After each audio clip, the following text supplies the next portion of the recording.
Здравствуйте, сегодня 28 марта, 10 часов утра, 3 градуса тепла. И у нас такой сегодня шквалистый западный ветер. Часто бывает такая погода, как раз когда начинает цвести абрикос. Вот везет этому абрикосу на такую погоду. Часто бывает, начинает цвести абрикос, и вот такая вот погода. Ветер,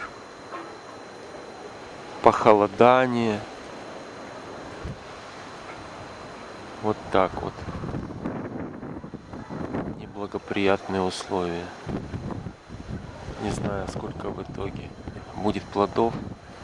Посмотрим. Если будете следить за моим каналом, я вам сообщу, какой будет урожай.